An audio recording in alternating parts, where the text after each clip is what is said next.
လွေကောင်းကောင်းအပူတန်နဲ့လူငယ်ကြိုက်အနေရောင်တကြံဖက်ရှင်မြန်မာ DJ တူတီထွင်ထားတဲ့လူငယ်ကြိုက် local clothing branded အနေရောင်ဝတ်စုံဆိုတာ Alpha နဲ့ PLA တို့လိုလမ်းမော်သုံး sweater local branded တွေပါအထူးသဖြင့် DJ Alpha နဲ့မြန်မာ EDM ကတီထွင်ထားတဲ့ Alpha sweater ကလူငယ်တွေကြားမှာတစုံကို3 သိန်းတန်အထိတောင်ပေးပြီးတော့ဝယ်ကအရန်ဟော့ဖြစ်နေတယ်။ဟေဟော့ necklace သုံးလို့ပေါ်ပြတဲ့အနေရောင်ဦးဒီ Alpha oversize ကာကိုးပေါင်းပြီးတွေဟာ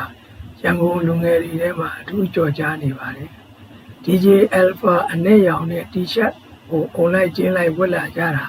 တကြံတွင်းမှာစမြင်ရတယ်။ဒီလိုပုံစံတွေဟာမြန်မာလူငယ်တွေကြားမှာအရန်ဟော့နေတာ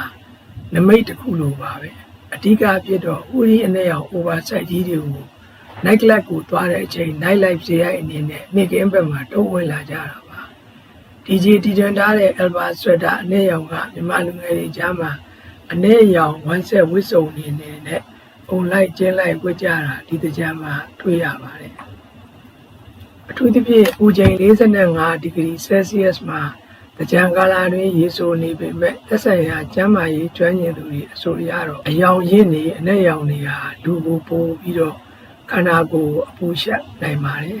အပူရှက်ရာကနေဒေးစေနိုင်တဲ့အထိအန္တရာယ်များတာတော့ဟိုတော့သတိပေးနှိုးဆော်ထားတာကိုသတိပြုကြဖို့ကောင်းပါတယ်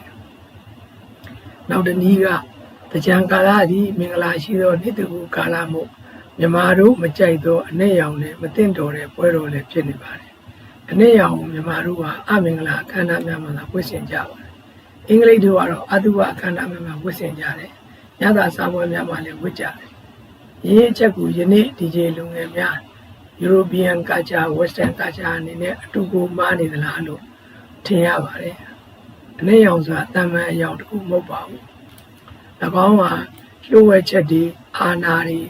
ဂုဏ်သိက္ခာတွေပြိုင်ဆိုင်မှုနဲ့မမြင်ရတဲ့ကာဝယ်မှုနဲ့မသိသေးတဲ့အရာတွေကိုလျှို့ဝှက်ချက်တွေကိုကိုစားပြုပါတယ်။ဒါပေမဲ့တချို့အခြေအနေတွေမှာအလွန်ဝမ်းနည်းတဲ့အခါအနှုတ်လက္ခဏာပြတဲ့စိတ်လက္ခဏာစိတ်အတွင်းအကူပြောင်းထိုင်းပိုင်းနေတဲ့အခါတွေကိုပေါ်ပြတယ်။အနဲ့ရောင်ဟာအားကောင်းမှုကိုလည်းတခါတလေပေါ်ပြတယ်လို့အာနာရှိမှုအာနာလုံးဝဲစာသုံးပြုမှုဂုဏ်သိက္ခာရယူမှုတွေကိုကိုစားပြုတဲ့အတွက်အလုံးအကွက်ကဲတဲ့ professional ဝတ်စုံတွေမှာအများအပြားအသုံးပြုတာကိုဒီဘက်ခေတ်မှာအံ့ဩစရာအဖြစ်တွေ့ရတယ်။စိတ်ပိုင်းဆိုင်ရာအနေနဲ့တော့လှုပ်ဝက်မှုစိတ်တွင်းစူးစမ်းမှုစိတ်ခံစားမှုနည်းနည်းချင်းချင်းခံစားရတဲ့အခါမှာပေါ်ပြတတ်ကြတယ်။အနေရောင်နှစ်သက်လူတော်တော်များကိုရေးကိုယ်တာအာနာတွန်ကဲမှုအတ္တကြီးတဲ့စိတ်ရေးချမ်းမှုတွေကိုလူချင်းသူတွေဖြစ်တတ်ပါတယ်။ယဉ်ကျေးမှုနဲ့သမိုင်းအနေရအနဲ့အတိတ်ပဲမှာဆိုလို့ရှိရင်အနောက်နိုင်ငံများတော့တည်ခြင်းဝမ်းနေခြင်းအနောက်တိုင်းအတုပအခမ်းအနားများနဲ့ပူဆွေးခြင်းတို့ကိုသုံးပါတယ်။အီဂျစ်ကတော့ပြန်လည်မွေးဖွားခြင်းနဲ့အသက်ရှင်သန်လာခြင်းကိုပြောပါတယ်။တရုတ်ကတော့ဝမ်းနည်းပူဆွေးမှုသိဆုံးခြင်းအာဏာတည်ငြိမ်မှုနဲ့ရေတို့ကိုဖော်ပြပါတယ်။ဂျပန်တို့ကတော့အနုပညာစံမှုကျွမ်းကျင်မှုနဲ့တိုက်ခိုက်တဲ့အခါမှာတိုက်ခိုက်ရေးဝတ်စုံဖြစ်သုံးကြတာကိုတွေ့ရပါတယ်။ဥရောပလည်းခင်မှာတော့ဝတ်ဆင်တဲ့အနဲ့ရောင်များဂုဏ်သိက္ခာနဲ့အာဏာရှိသူများဝတ်ဆင်ကြတယ်။ဝိညာဉ်ဆိုင်ရာအချက်လက်ကိုကာကွယ်မှုဖြင့်အနက်ကိုသုံးတယ်။အနုလက္ခဏာများကိုဖယ်ရှားခြင်းနဲ့စိတ်ရေးချမ်းမှုပန်တီးခြင်းတွေအသုံးပြုတယ်။အနက်ဟာလေးအောင်ပေါ်ထွက်လာမဲ့မူလအာဃာတကိုပူစားပြုလို့အပြစ်စီရင်ခြင်းနဲ့စိတ်တွင်းစူးစမ်းထိုးပေါက်မှုတို့ကိုဖော်ပြကြပါတယ်။အနက်ရောင်ရဲ့အနုလက္ခဏာတွေကတော့ဝမ်းနည်းမှုစိတ်ညစ်မှုကြောက်ရွံ့မှုနဲ့သိဆိုးမှုတို့အတိတ်ပဲပေါ်ပြပြီးတော့ကိုယ်သိက္ခာအာဏာနဲ့စိတ်တည်ကြည်မှုတို့အတွက်တွန်းတွဲနေတာကိုတွေ့ရပါတယ်။အနက်ရောင်ကြောင့်များဖြစ်တဲ့ ounce jet နဲ့Obsidian တို့ဟာအားကောင်းမှုစိတ်တည်ခြင်းမှုစိတ်ကံမှမျိုးကိုစားပြုတယ်လို့ပြောပါတယ်။အမောင်နဲ့ဂုဏ်သိက္ခာအတွက်ဒီကြောင့်များဟာသိက္ခာလှုပ်ဝက်မှုနဲ့ကာဝယ်မှုကိုဒီပိုင်းကြီးပေါ်ပြပါတယ်။ယဉ်ကျေးမှုသမိုင်းနဲ့ကိုယ်ရေးကိုယ်တာအမြင်ပေါ်မူတည်ပြီးအနဲ့ရောင်ဟာကြောက်ရွံ့ွယ်အာနာရှိွယ်တက်တောင့်တက်တာအတ္တကြီးမှုတွေဖြစ်နိုင်တာကိုပေါ်ပြပါတယ်။ယဉ်ကျေးမှုအရဓမ္မယဉ်ကျေးမှုကတော့အဖြူရောင်ကိုပူဆွဲဝမ်းနည်းမှုအရောင်ဖြစ်သုံးကြပြီးအနဲ့ရောင်အာနာတည်ငြိမ်မှုရေကိုကိုစားပြုမှုနောက်တိုင်းယဉ်ကျေးမှုတက်ရောက်မှုကြောင့်ခေတ္တအတုပခန္ဓာများမှာပူဆွေးဝမ်းနည်းမှုဖြင့်အသုံးပြုလာကြတယ်။ကမ္ဘာလုံးချက်နွယ်မှုနဲ့အနောက်ယဉ်ကျေးမှုတက်ရောက်မှုကြောင့်တေဝအတုပခန္ဓာများနဲ့အနည်းရောင်ဝတ်စုံများပေါ်ဝဲလာကြတယ်။ အနေရောင်ဝတ်စုံများကိုဝတ်ကြတာပူဆွေးဝမ်းနည်းမှုကိုဖော်ပြခြင်းဖြစ်ပါတယ်အနေရောင်တွေဟာဂုဏ်သိက္ခာနဲ့အာရုံရှိသူများဝတ်ဆင်တဲ့အခါမှာအတုပခန္ဓာများပူဆွေးဝမ်းနည်းမှုဖြစ်ကြတယ်ခရစ်ယာန်ယဉ်ကျေးမှုကတော့ဥရောပအတုပခန္ဓာများမှာအနေရောင်ဝတ်ဆင်တဲ့တည်ခြင်းနဲ့အလွန်ရေးကြီးတဲ့ပွဲတော်များကိုကိုစားပြုတဲ့အကြောင်းဖြစ်တယ်19ရာစုဗစ်တိုးရီးယားခေတ်မှာမျိုးသမီးတွေကလင်းယောက်ျားတည်ဆုံးပြီးနောက်အနေရောင်ဝတ်စုံကိုတနည်းတော်ဒီဆက်လက်ဝတ်ဆင်မှုစီမံထားခဲ့တယ်ဗုဒ္ဓဘာသာမှာတော့အနေရောင်မှာဂျပန်ဘုရားကျောင်းတွေမှာတန်တယ်နဲ့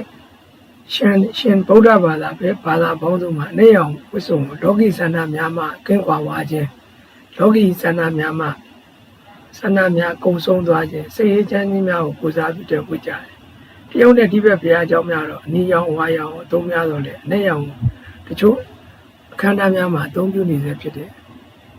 အနောက်နိုင်ငံများမှာဆိုလို့ရှိရင်ဗုဒ္ဓဘာသာအဆုံးအမရမနဲ့ပူဆွေးမှုဖြစ်သုံးရတော့လေစိတ်အတွင်းသူစားမှုနဲ့ကာကွယ်မှုဖြစ်ဗုဒ္ဓဘာသာအတွက်အနေရောင်အဓိပ္ပာယ်ကိုအလင်းမပေါ်သေးသည့်အစအလင်းရောင်တွေပေါ်လာမဲ့တော့မူလအခြေအနေကိုပေါ်ပြသည့်အစ